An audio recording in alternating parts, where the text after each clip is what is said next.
Começa agora mais uma edição do programa Magnavita. E o programa Magnavita recebe hoje, aqui nos estúdios do Correio da Manhã, da nossa TVC, no Rio de Janeiro, aqui na Barra, Luciano Bandeira.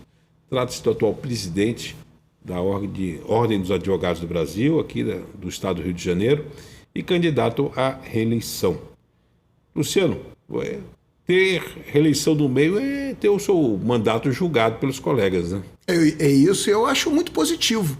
Eu acho esse critério de você ter a resposta dos advogados nesse momento, se a gente está fazendo uma boa gestão ou não, e eu acredito que a gente está fazendo, mas eu acho muito positivo. Qual foi o primeiro mandato? É de quanto tempo? 3 anos. 3 anos. Então, na realidade, eu brinco que são 6 anos com a revisão no meio, né? É isso, é verdade.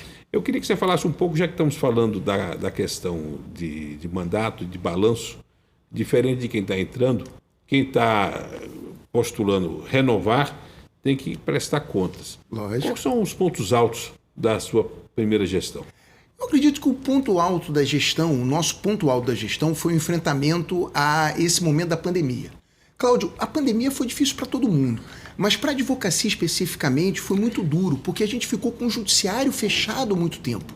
Não é? Para você ter uma ideia, hoje, dia 10, eu estive hoje na porta do Tribunal Estadual do Trabalho, porque finalmente nós conseguimos abrir a Justiça do Trabalho. Então ela ficou praticamente 2 anos fechados.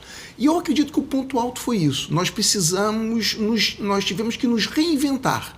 Nós precisamos 2 coisas. Quando a gente ficou nesse mundo virtual telepresencial, a gente precisou entregar para os advogados e para as advogadas os equipamentos necessários para que eles pudessem subsistir, continuar trabalhando nesse momento. E aí a gente lançou o projeto. Mas sim, eu quero que você fale isso, mas muitos advogados dependem da sala da OAB, né? Exatamente, é isso, da sala da OAB. Então nós tínhamos uma estrutura, para você ver, Cláudio. Dentro dos fóruns, né? Nós chegamos à estrutura de 242 estruturas em todo o estado, ou seja, sedes, que a gente chama de casas da advocacia, espalhadas pelas 63 subseções. E nós tínhamos as estruturas dentro dos fóruns também.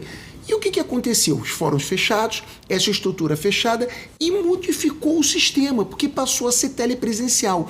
Então os advogados e advogadas passaram a precisar de quê? De internet de alta velocidade, mais ainda do que já precisavam, e o quê? Áudio e vídeo. E então a gente precisou se reinventar. Nós lançamos o projeto dos escritórios digitais. E a gente, até dia 15 de setembro desse ano, a gente entregou 316 escritórios digitais para todo o estado. Para que são esses escritórios? O advogado ou advogada, ele marca a sua hora ali, ele vai no escritório, que é um escritório mesmo. O pessoal tem um nome bonito hoje em dia, né, Cláudio? Chama de coworking, né? E aí, nesse escritório, ele faz a sua audiência, a sua sustentação oral, com total privacidade, ar-condicionado, mesa, cadeira, computador e internet de alta velocidade, que a gente sabe que a infraestrutura de internet, ela deixa muito a desejar. Então, muitas vezes, o advogado precisa dessa estrutura mais potente para ele poder continuar a trabalhar. Então, isso foi fundamental, dar a possibilidade que os advogados e advogadas possam trabalhar. E eu tenho um número interessantíssimo. Hoje, a Ordem, nas suas estruturas, no estado todo, a gente coloca mais de 2.800 advogados e advogadas trabalhando ao mesmo tempo na estrutura da Ordem, nesses espaços, peticionando, digitalização, escritórios digitais. Então eu acho que esse foi um desafio que foi colocado à nossa frente. Mas isso não estava no script, não estava previsto em orçamento em nada, né? Você teve de reinventar isso. Tivemos que reinventar, que foi o que eu te falei, que você observou muito bem, Cláudio. Primeiro a gente tinha aquelas grandes salas dentro do fórum, mas o fórum está fechado. Como é que a gente vai fazer? A gente teve que tirar de dentro do fórum. Então a gente fez casas da advocacia fora. Eu dou um exemplo. Aqui no Recreio dos Bandeirantes, aqui pertinho de onde a gente está, no Recreio dos Bandeirantes, nós tínhamos um elenco de 3.500 advogados que não tinham nenhuma estrutura. Tinha uma bela sala dentro do fórum, tinha a sede da subseção, mas lá no Recreio não tinha nada. Nós construímos uma casa da advocacia, que você tem escritórios digitais, centrais de peticionamento, digitalização e funcionários da ordem para atender. Da mesma forma, nós fizemos o quê? Nós fizemos lá em Maricá e em Itaipuaçu, porque é muito distante a região, distante do fórum, e a gente precisava colocar fora. A gente fez na região oceânica de Niterói, para você ver que é muito distante ali da Amaral Peixoto. A gente fez até em Carmo, que era uma cidade pequena do interior do estado, que não tinha essa estrutura, e a gente levou para fora. E na nossa região serrana, nós estamos falando para a TVC, para Petrópolis, Teresópolis, para Friburgo. Como é que você fez na região serrana? Na região serrana nós fizemos um trabalho que eu considero um trabalho fantástico. Para você ver, em Friburgo nós ampliamos o número de escritórios digitais na própria sede da subseção, que é muito centralizada, que é uma sede muito boa, mas a gente duplicou o número de escritórios digitais para que os advogados tivessem esse atendimento.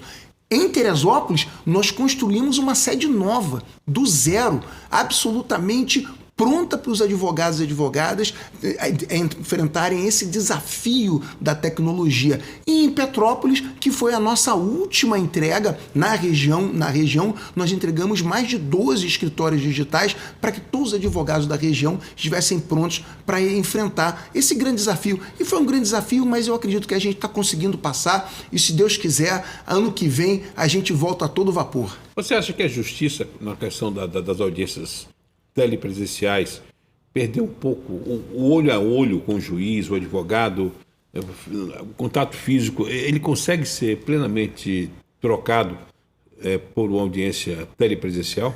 Eu tenho certeza que não, Cláudio.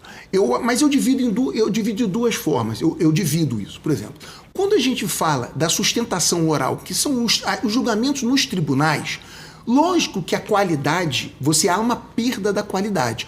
O advogado, a advogada na tribuna, o olho no olho, como você falou, o gestual, tudo isso faz diferença. Né? O subtexto faz diferença. Mas tem uma vantagem.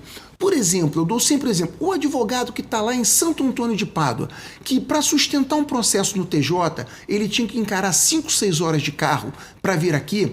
Muitas vezes o cliente não tinha condição de pagar uma diária para o advogado ficar num hotel, pernoitar, aquele processo ficava abandonado, ficava vazio, ninguém acompanhava o julgamento, só ia saber qual era o resultado no dia seguinte.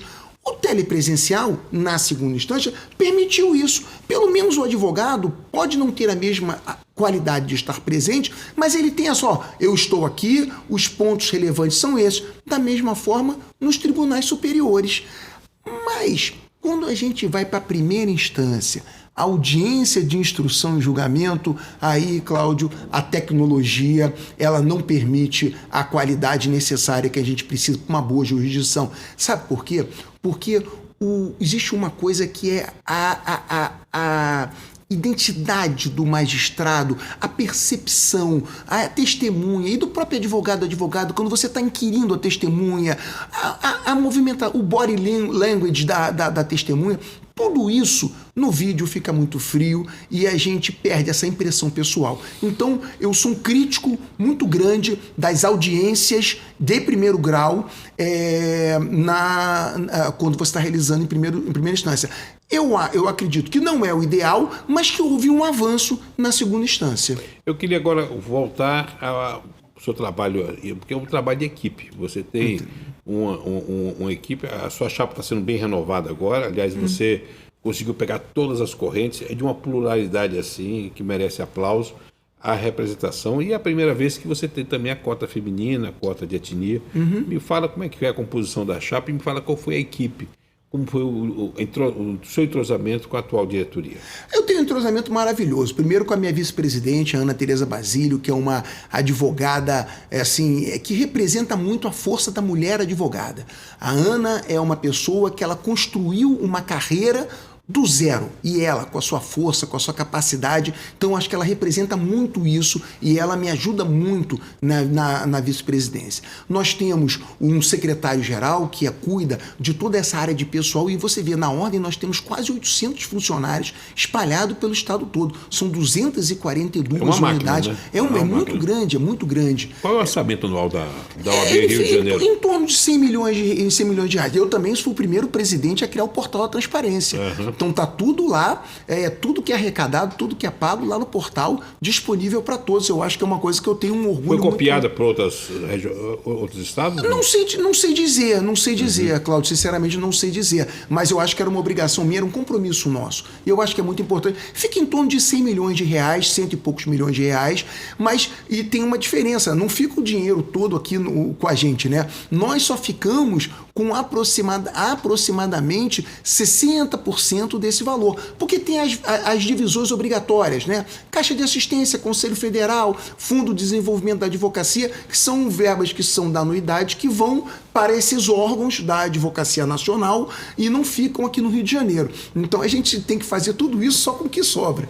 Capacitação, como é que você, além da a parte física, como a OAB pode ajudar a melhorar a qualidade do advogado que está na ativa, atualizações, cursos? Isso é fundamental. E você vê só como é que a pandemia atrapalha, né? Eu tinha um sonho, que era uma das minhas promessas, de construir a maior escola superior da advocacia do Brasil.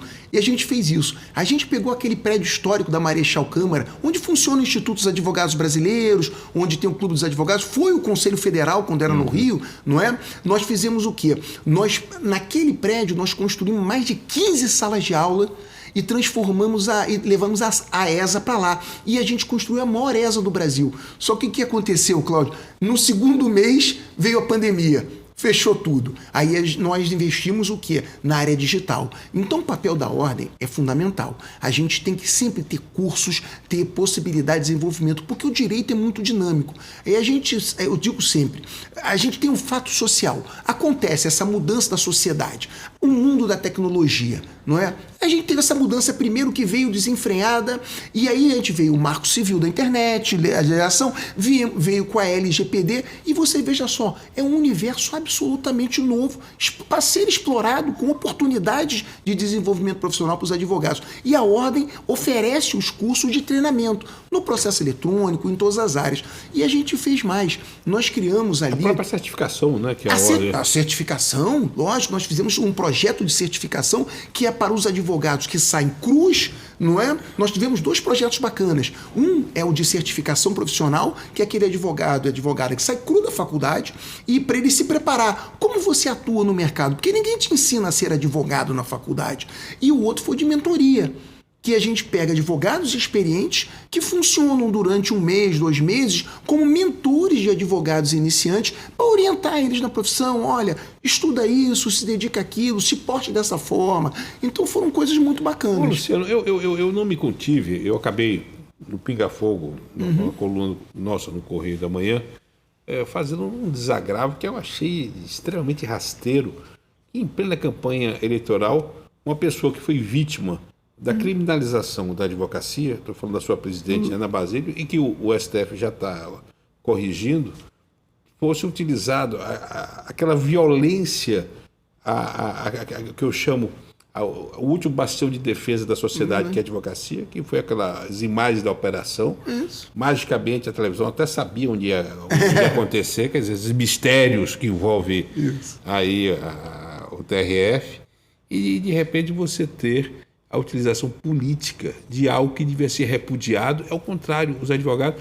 Eu fiquei muito indignado com isso. Qual foi a sua reação em ver nas redes sociais a utilização em um período eleitoral, uma tentativa sórdida de atingir a sua vice-presidente? Eu vi com tristeza. Sabe por quê, Cláudio? Porque eu vi com tristeza porque isso é você criminalizar a advocacia, é algo que a gente luta e defende tanto.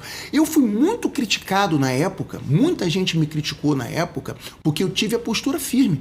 O Rio de Janeiro que foi ao Supremo Tribunal Federal defender a advocacia e isso já está resolvido, porque já foi publicado o acórdão do relator, foi o ministro Gilmar Mendes, ou seja, a questão está resolvida. Foi anulado todos os atos. Anulado tudo, porque foi um absurdo, foi uma agressão. É você querer confundir a atividade profissional, o advogado com o cliente. Então eu fico triste, pessoas que se propõem, e aí só pode ser isso, assumirem a ordem dos advogados, que a sua primeira missão é defender a advocacia, defender a nossa liberdade, defender cada advogado e cada advogado utilizar isso. Então eu vi com tristeza, mas fizemos com muita firmeza, nós nos manifestamos, eu até publiquei uma foto, porque nós temos que dar força e eu não tenho vergonha nenhuma, aliás, tenho muito orgulho. Então eu publiquei na minha página uma foto minha com a minha querida Ana Tereza Basílio, abraçados e com uma nota de desagravo assinada por mim,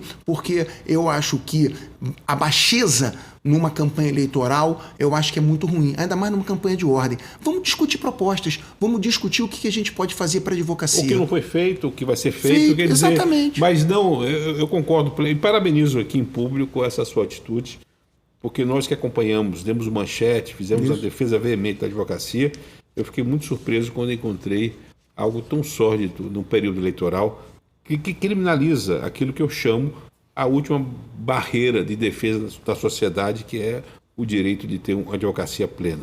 Eu queria falar também, aproveitando essa questão de criminalização, a utilização da advocacia na questão, e aí já é a questão de coisas negativas, o uso.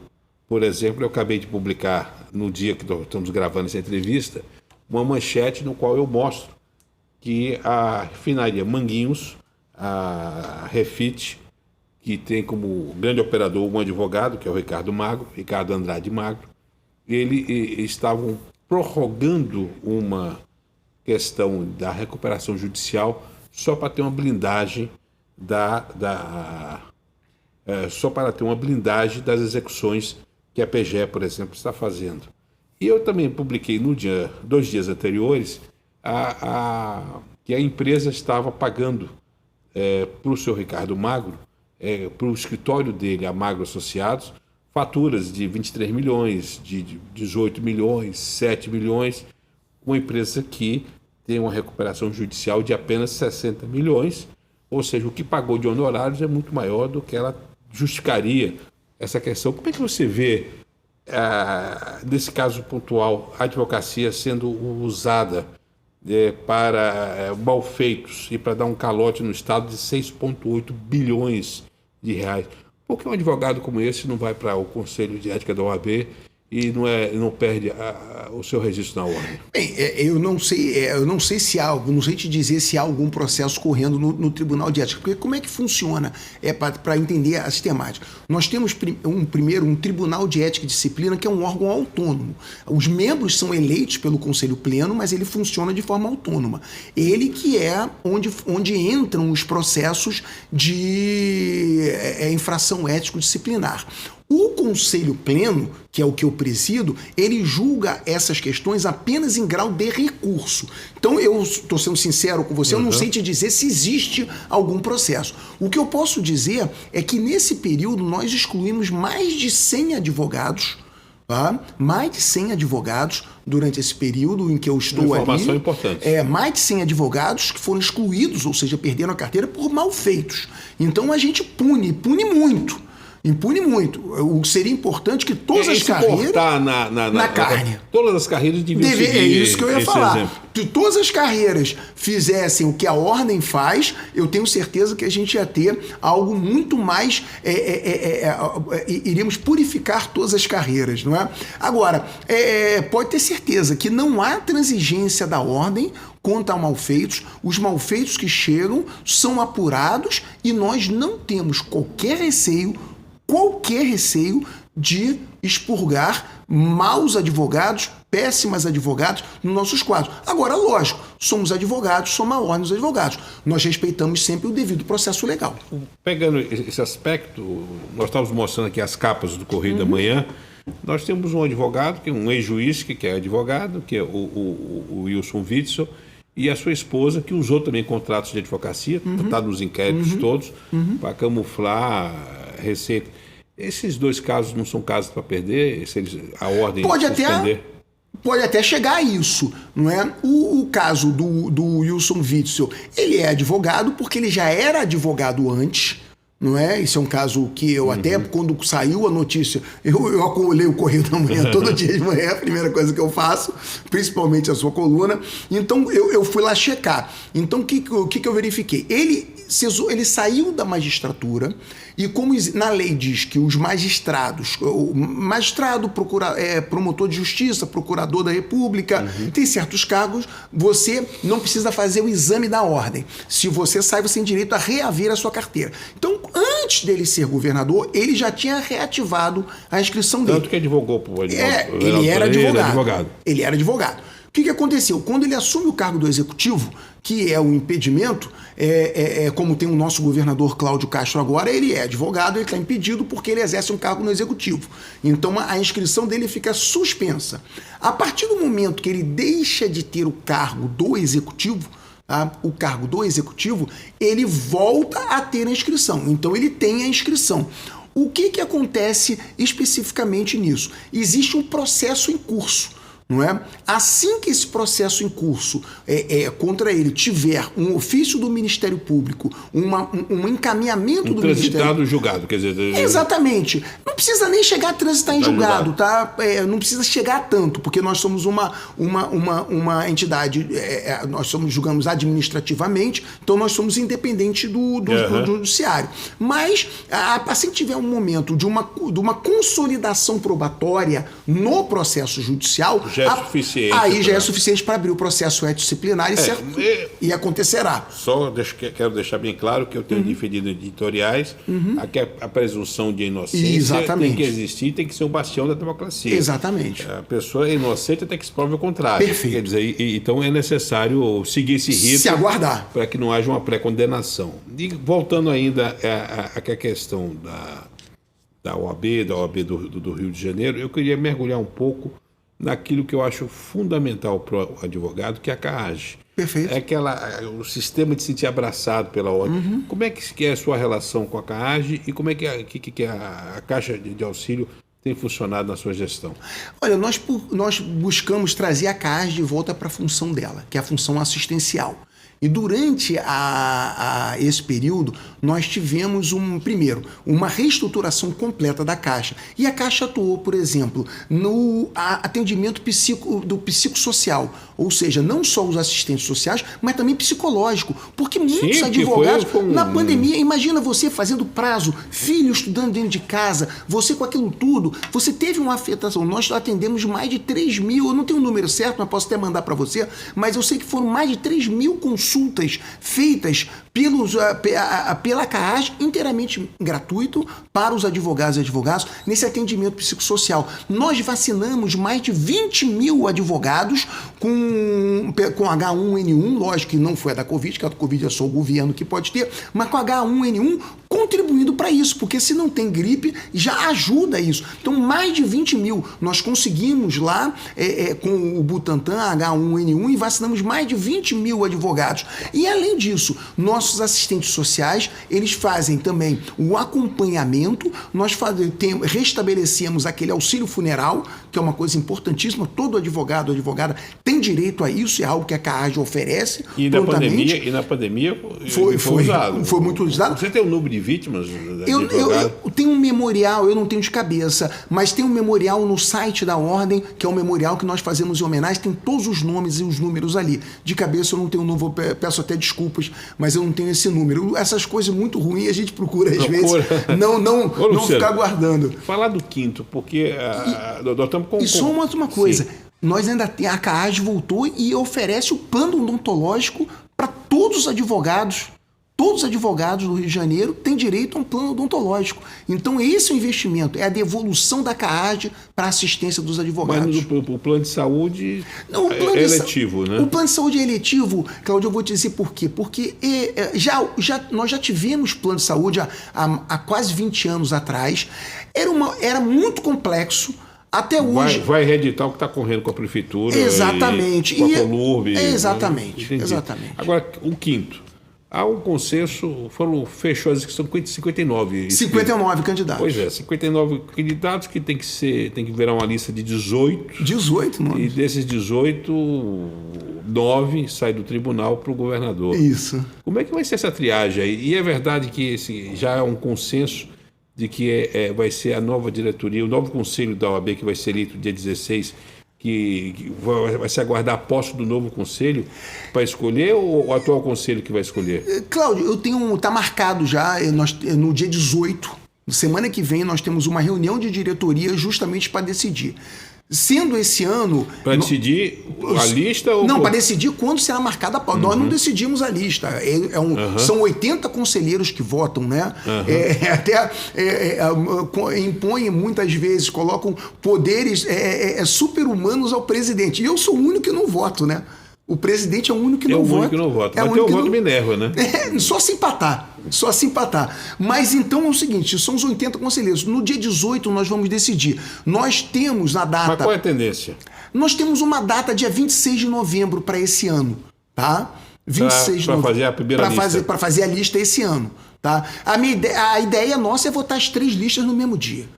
Não fazer esse de uma vez de cada... Mas no dia 26 de novembro agora? No dia 26 de novembro existe essa possibilidade. Vai ser decidido no dia 18. Mas o que você acha? Qual o prognóstico seu? Eu acho que o prognóstico tem uma chance, se eu for apostar com você, tem uma chance maior de ficar pro ano que vem.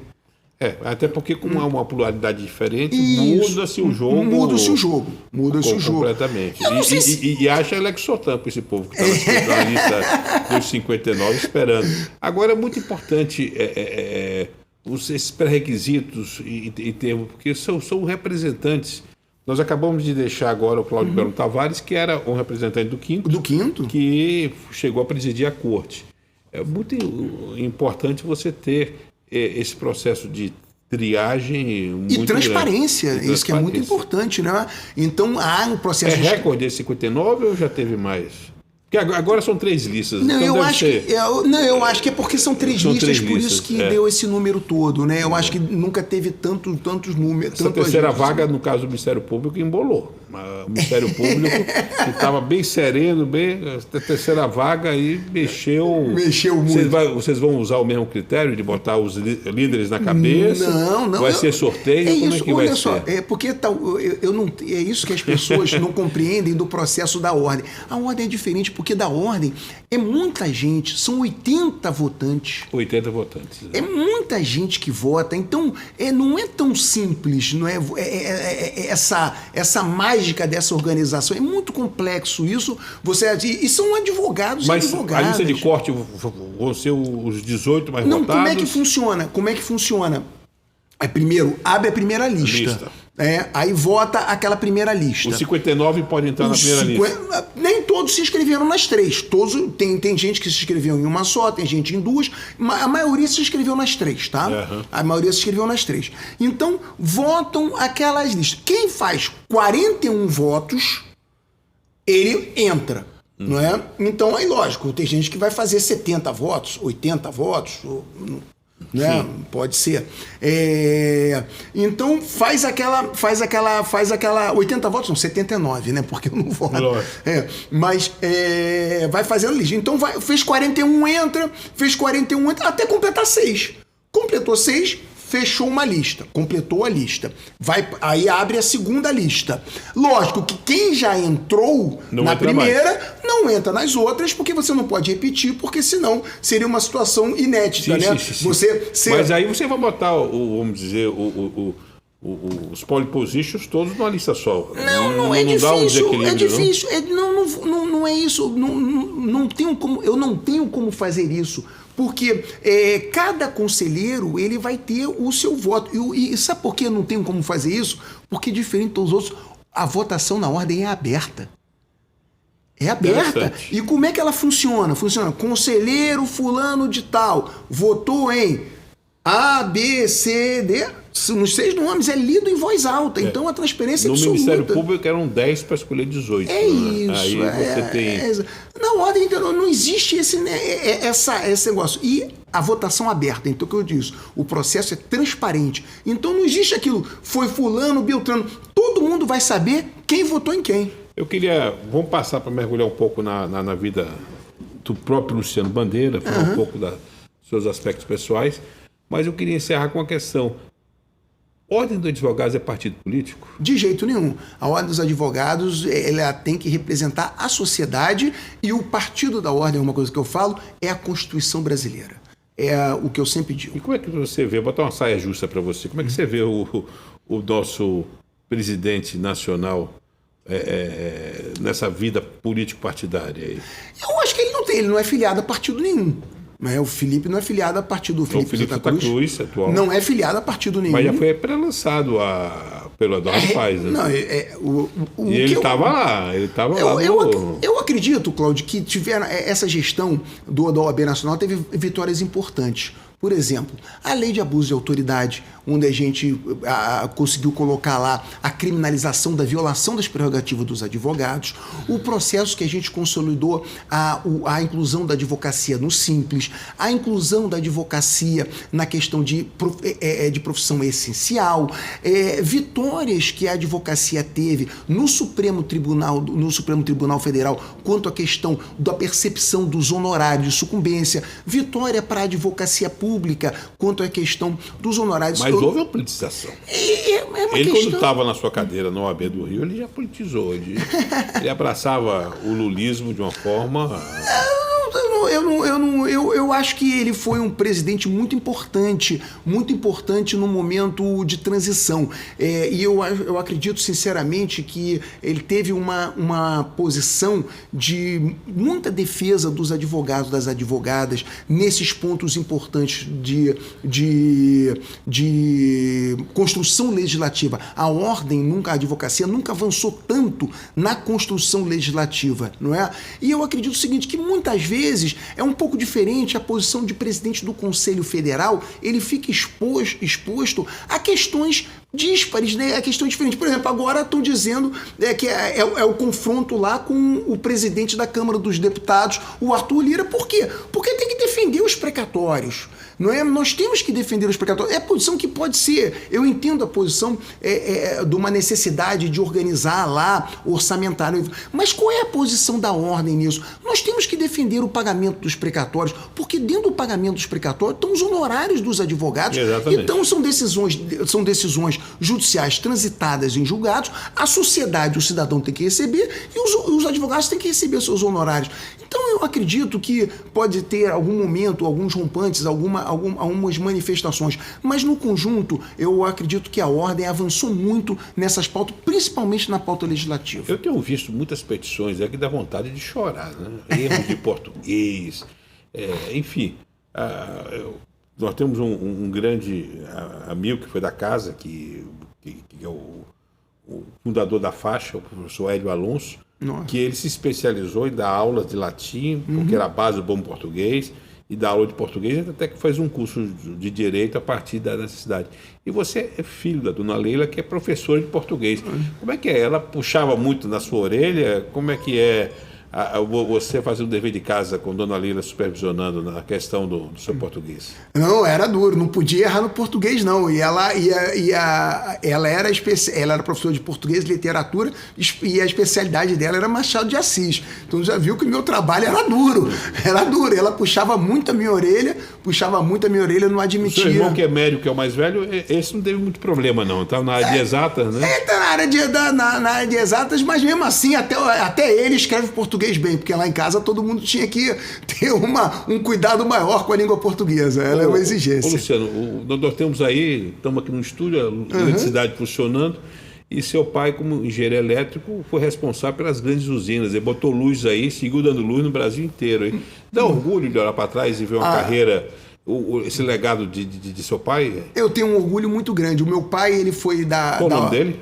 Sérgio, já falecido, mas faleceu com 80 anos, mas me dá um orgulho muito grande, porque ele foi a primeira geração de engenheiros formados no Brasil não é, que construíram as usinas hidrelétricas, esse grande avanço do Brasil, não é? Então, grande parte desses projetos, dessas usinas dali dos anos 70, início dos anos 80, meu pai participou desse projeto e eu acredito que ele é para mim, sempre um herói, mas foi uma das pessoas que contribuiu para o desenvolvimento do Brasil. Se a gente tem todo esse potencial hidrelétrico, não é? Ele tem uma participação muito importante ali, porque antes dele, os que faziam as usinas eram os engenheiros americanos que vinham para cá. Então eu tenho muito orgulho dele, eu acho que ele foi um brasileiro importante. Agora, quem tem uma leira e uma memória do Sérgio para preservar tem que andar direito. Por isso que você anda direitinho seguindo a cartilha do bom moço na OAB, né? Eu sei. Tem quem dá satisfação, né? Eu prefiro assim, eu prefiro ter a consciência tranquila e dormir bem à noite. Agora, você tem 2 filhas e a mais velha está fazendo direito. Qual foi a sua influência nela? Eu acho que não foi muita influência, não, porque eu nunca disse assim, faça isso ou faça aquilo. Ela não me perguntou, né? Para você ver só, ela é tão independente que ela, até no momento de estagiar... Qual o nome dela? Luísa. No momento de ela procurar o primeiro estágio, já está no 6º período, já está estagiando, ela não me perguntou e ela foi atrás lá dos processos de seleção, se inscreveu nos processos de seleção, passou para 2 importantes escritórios, ficou um tempo em um, depois mudou para o outro e não me perguntou nada, só me comunicou. Pai, fui aprovado no processo, na seleção do escritório tal. Eu falei, que bom, minha filha, parabéns, é um excelente escritório. E eu tenho muito orgulho dela, é uma pessoa muito determinada. Agora a segunda tem tudo a ver com a advocacia, né? Porque faz psicologia, né? Eu acho que é para entender, fazer o para entender o pai e a irmã. Né? Deve ser. Agora, Luciano, fala um pouco da sua família. Você é gaúcho, quer dizer, sua esposa é gaúcha, né? Minha esposa é gaúcha. Como é que é ser casado com a gaúcha? Porque não é fácil, não. O matriarcado gaúcho é dominante na sociedade gaúcha. É dominante, é um matriarcado mesmo, e lá na minha casa quem manda é a minha mulher. A minha mulher e as minhas filhas. Eu sou minoria. Eu disse para elas até o seguinte, agora que a Ordem é a primeira instituição do Brasil a estabelecer de fato a paridade entre homens e mulheres, eu acho que a gente tem que reorganizar essa coisa dentro de casa, porque eu sou minoria lá, né? Então eu fico... porque você está no universo feminino, né? No universo feminino. Mas é bom, sabia? Porque as mulheres, elas têm uma capacidade de solução de problemas que muitas vezes os homens não têm. Elas têm uma visão e uma objetividade na solução de problemas que muitas vezes a gente vê nos homens. E eu aprendo muito isso com elas. Eu acho que isso é muito positivo para a minha vida. Então você está confortável tendo uma vice-mulher, né? Eu acho maravilhoso, eu adoro. Aliás, uma das suas oponentes é mulher também. Ele foi sua vice-presidente na OAB da Barra. Foi, você verdade. Foi o primeiro presidente da OAB da Barra. Eu fui o primeiro presidente da OAB da Barra. E ela foi sua vice-presidente. Foi minha vice-presidente. Como é que está sendo esse diálogo com ela? Foi um diálogo, eu tenho uma excelente relação com a professora Silvia. Ela foi minha vice na OAB da Barra por 2 mandatos. E eu acho absolutamente legítimo. Democracia é isso. Eu acho absolutamente legítimo. Todos que têm a pretensão, têm os requisitos ali, que cumpram os requisitos, de disputar a eleição, apresentando propostas, desde que seja como a gente falou, apresentando propostas, sem ofensas, como é o meu estilo. Você nunca vai ver, eu acho que nunca escutou, eu levantando a voz, eu ofendendo alguém, ou eu apresento o meu trabalho, o que eu fiz, e ela tem, lógico, sem dúvida nenhuma, legitimidade. Ela, as outras 2 chapas também têm a possibilidade de apresentar as suas ideias, e vamos discutir essas ideias, vamos apresentar, e os advogados vão escolher qual é o melhor projeto. Eu queria voltar aí na questão familiar. A sua esposa é professora da FGV. Como é que ela vê você se mergulhando em campanha? Você está saindo daqui, vai para Niterói, você está viajando o interior inteiro. É uma campanha intensa, as pessoas não têm dimensão do que é essa campanha. Não tem uma dimensão do que é uma campanha do Estado todo. Eu digo sempre uma coisa, a minha mulher, ela demorou muito para entender, até porque ela não é advogada, ela é administradora, né? Ela tem uma carreira acadêmica, né? E a pessoa... Qual o nome dela? É Juliana. A Juliana. Então ela... Juliana, tenha paciência, porque ele está fazendo... me ajuda um pouquinho. Ele está fazendo uma atividade que é fundamental. Eu acho que é muito a gente retribuir um pouco o que recebemos da nossa atividade. É né? isso que eu falo sempre. E eu explico para ela e falo para as pessoas, pergunto, por que você abre mão do escritório, abre mão, às vezes, muitas vezes, do tempo com a família e tudo isso. E eu digo para todo mundo o seguinte, eu sou advogado há 27 anos, Cláudio, eu nunca tive outra atividade profissional. Eu nunca fiz nenhuma outra coisa na minha vida. Eu só fui estudante de médico, filho de engenheiro, de professor, irmão de médico. Pois é, e por que o direito? Como é que o direito lhe tocou? O direito surgiu porque eu sempre gostei muito de história, gostei muito de ler e eu naquele momento, assim, acho que foi a profissão que me indicou para isso. E aí é o que eu explicava. E aí no direito, o direito, durante esses 27 anos, eu digo para as pessoas, o direito me deu a oportunidade de ter uma profissão, de criar minha família, ter uma vida. E eu acho que é o meu compromisso de retribuir. E eu estou cumprindo o meu período. Eu participo da minha última eleição no sistema da OAB, porque eu acredito que as tradições têm que ser respeitadas. No Rio de Janeiro, a tradição é de apenas uma reeleição, e essa é a única reeleição que eu vou disputar. É o meu último momento. Depois eu vou me dedicar integralmente ao meu escritório, voltar a me dedicar integralmente ao meu escritório. E então eu acho que é uma retribuição, porque eu marco muito uma coisa, que a gente teve um grande presidente da ordem, que foi Seabra Fagundes. Seabra Fagundes foi presidente nacional da ordem num momento muito difícil, né, no momento da redemocratização. E o Eduardo Seabra Fagundes, que era...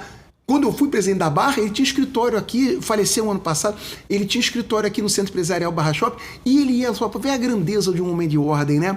Ele ia lá e ficava sentadinho assistindo a sessão dos conselhos, do Conselho da OAB da Barra, da subseção, porque ele é membro honorário vitalício, ele ficava lá sentadinho assistindo. E ele tinha uma frase que eu gosto muito, Cláudio, que é o seguinte: não existe advocacia forte sem a OAB forte. E não existe OAB forte sem advocacia forte. E é uma coisa só. Então eu acho que é obrigação de todos os advogados e advogados doarem um pouco do seu tempo para a OAB. O meu tempo para a OAB está acabando. Eu concordo em gênero, número e grau, assina embaixo. Agora, por que tem advogado que não vai votar? É tão simples. É tão simples, né? Aí precisa o fazer... índice de abstenção é tão alto. Eu acho que a gente teve um índice de abstenção alto na última eleição, especificamente aqui na Barra. Não em todo o estado, na Barra especificamente, mas a Barra é uma subseção muito grande. Porque, é a segunda, depois de Niterói. Depois de Niterói, é a segunda. Porque aqui na Barra não teve disputa, foi chapa única. Não é? Eu acredito que, havendo disputa, e nós teremos disputa na Barra. São dois bons candidatos. Dois bons candidatos. Então eu acredito que não vai ter uma abstenção tão alta, então eu acho que vai subir muito o número de comparecimento. Mas isso é uma coisa, eu posso pedir aqui para cada advogado do Rio de Janeiro, para que no dia lá se dirija à urna, escolha com a sua consciência o que você entende melhor para a ordem dos advogados, porque é muito importante essa participação. Eu não quero finalizar, estamos chegando na reta final do programa, sem falar de Petrópolis, Teresópolis e Friburgo. Vamos começar com Petrópolis. Como é que está a OAB em Petrópolis, o atual presidente? Maravilhoso, o Marcelo Schaefer é um presidente excepcional, fez um grande trabalho e fez um trabalho tão bom que ele unificou a OAB toda. Lá ele é chapa única em Petrópolis. Toda a advocacia petropolitana escolheu, já o reelegeu. Então ele é uma pessoa muito dedicada, de uma família de advogados muito tradicional de Petrópolis, uma pessoa que eu tenho admiração profunda por ele.